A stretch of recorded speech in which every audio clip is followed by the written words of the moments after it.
నిర్ణయాన్ని మార్చుకున్నారు. బీఆర్ఎస్ అనేది ఫీల్డ్ నుంచి వెళ్ళిపోయింది. బీఆర్ఎస్ ఇప్పుడు పోటీ చేయాలన్నా వద్దన్న ఆలోచనతో ఉన్నది. ఏం చేయాలో తోచలేని పరిస్థితి బీఆర్ఎస్ ఉన్నది. నాకు ఘాట్కా అయిపోయిన పరిస్థితి. తురుకోవాలని అనుకుంటే వాళ్ళు మా కుంపముంచారు, కాంగ్రెస్ దిక్కు వేరు. బయట అభివృద్ధి చెప్పుకుందామంటే 10 సంవత్సరాలు నువ్వేం చేసినావు అని చెప్పి మమ్మల్ని అడుగుతున్నారు.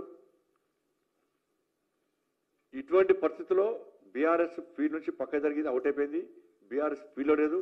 ఇక్కడ జరిగేది బీజేపీ, ఐఎంసీ, ఈ రెండింటి మధ్యలో పోటీ.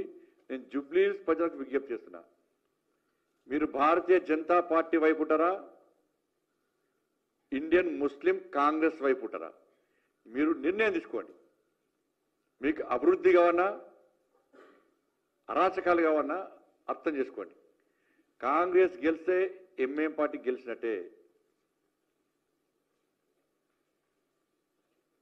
ఇక్కడ ప్రచారం అంతా కాంగ్రెస్ పార్టీలు చేస్తున్నారు. కాంగ్రెస్ పార్టీ క్యాడర్ లేదు, పూర్తిగా ఎంఏఎం పార్టీలు చేస్తున్నారు. ప్రచారం అంతా కూడా ఎంఏఎం పార్టీలే. కాంగ్రెస్ జెండాలు ఏడేమడుతులు అన్ని పచ్చ జెండాలు కనబడుతున్నాయి. అలా పచ్చ జెండాలో పాకిస్తాన్ జెండాలో ఈ జెండాలో కూడా అర్థమవుతలేదు.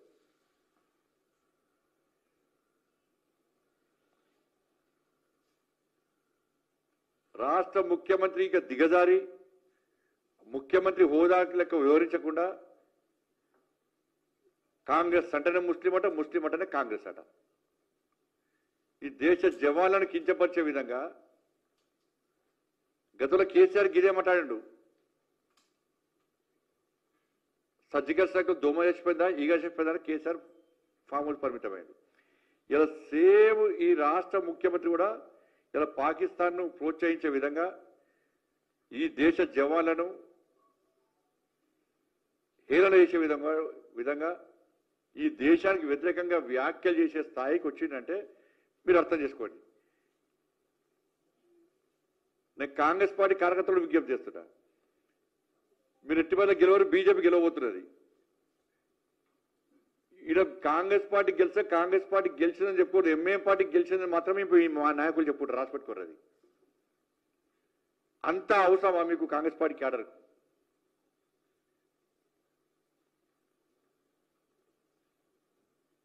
కానీ బీఆర్ఎస్ పార్టీ ఇప్పుడు వాళ్ళ లొల్లి స్టార్ట్ అయింది. మాగంటి గోపీనాథ్ ఇవాళ కొంతమందికి 2 భార్యలు ఉంటున్నారు, 4 పిల్లలు ఉంటున్నారు. కానీ తల్లి ఒక్కతే ఉంటుంది అన్న, తల్లి ఒక్కతే ఉంటుంది. ఇన్ని సంవత్సరాలు పెంచి పోషించిన తల్లికి ఇలా సొంత కొడుకును హాస్పిటల్లో చూసుకోలేని పరిస్థితి తీసుకొస్తే ఆ తల్లి ఎంత తల్లడిలాలే, ఎంత బాధ అనుభవిస్తుందో ఇవాళ ఇన్ని రోజులు ఈ సమాజాన్ని తెలియలే. సరే, ఆ తెర వెనుక ఎవరున్నారో మనకు సంబంధం లేదు. ఆ తల్లి ఏదో ప్రిపేర్ అయి చెప్పినట్లేదు, ఆమె ఆవేదన బయటకు వస్తున్నది. ఆమె చదువుకున్న నిన్న ఆమె చూస్తుంటే బాధ అనిపిస్తున్నది. ఇవాళ తెలంగాణ మొత్తం కూడా కోడే కూస్తున్నది. అరే పాపం, తల్లికి సొంత కొడుకును చూపెట్టరా? ఇంకా తల్లికి చూపెట్టకుంటే, భార్యకు చూపెట్టకుంటే, కొడుకుకు చూపెట్టకుంటే ఇంకెవరు చూపెడతారు? దీని వెనుక జరిగిన తతంగం ఏంది?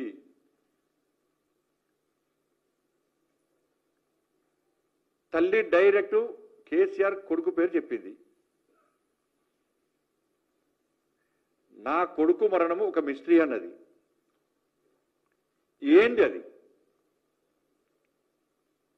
ఆ రోజే చనిపోయిందా, అంతకంటే ముందే చనిపోయిందా, కొంతమంది కోసము లేట్గా అనౌన్స్ చేసి డిక్లేర్ చేసిరా?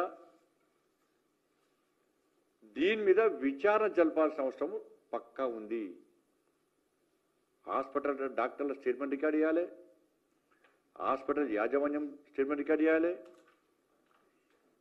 మాగంటి గోపీనాథ్ గారి యొక్క తల్లి, వాళ్ళ భార్య, వాళ్ళ కొడుకు, వాళ్ళ స్టేట్మెంట్ రికార్డ్ చేయాలి. చూసండి, ఇవాళ నేను వీడియో చూసి, నేను వాళ్ళ కొడుకు పేరున్నది తారక్. నేను అమెరికా నుంచి మా నాన్న అంత్యక్రియలో పాల్గొనడానికి వస్తే నన్ను బీఆర్ఎస్ పార్టీకి సంబంధించిన మాజీ మంత్రి ఫోన్ చేసి రావద్దని బెదిరించిండు. ఇది మామూలు స్టేట్మెంట్ కాదు. ఇది వాళ్ళ తల్లి క్లియర్ అయిపోయింది. నేను చూడడానికి పోతే ఐసీయూలో నా కొడుకుని చూడడానికి పోతే నన్ను చూపెట్టలేదు. కేసీఆర్ కొడుకస్తనే వేడుకున్నా, పట్టించుకోలేదు. ఆయన ఐసీయూలో పోయి చూసొచ్చిండు. ఏం జరిగిందో తెలియదు. నేను మళ్ళీ పోయి మొత్తుకున్నా, చూపెట్టే అవకాశం ఏంటని, చూపెట్టలేదు. ఏం జరిగింది ఆడ? ఒక కన్న తల్లి ఆరోపణలు చేసినప్పుడు అందరి మనసు కరిగింది. ఇవాళ తెలంగాణ రాష్ట్రం మొత్తం ప్రతి ఒక్కరు బాధపడుతున్నారు. కానీ తెలంగాణ రాష్ట్ర ముఖ్యమంత్రి గుండె మాత్రం కరుగుతలేదు. ఎందుకంటే వీళ్ళు వాళ్ళు ఒకటి. ముఖ్యమంత్రి కొడుకు రేవంత్ రెడ్డి ఇద్దరు దోస్తులు,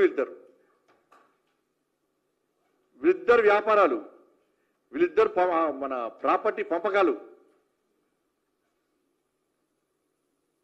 ఇద్దరి మధ్య లోపాయికార ఒప్పందం.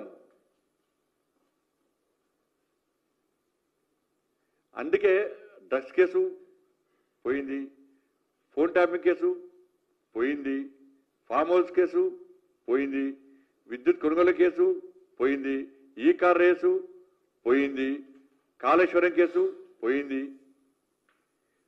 ఒక్క దానిలో విచారణ జరపలేదు. ఎందుకంటే విచారణ పేరుతోనే కేసీఆర్ అనే వ్యక్తి పోయి ఢిల్లీ మూట కలుపుతాడు, ఇట కేటీఆర్ పోయి రేవంత్ రెడ్డి గారికి పైసలు ఇస్తాడు. వీళ్ళిద్దరి మధ్య పైసల దందా.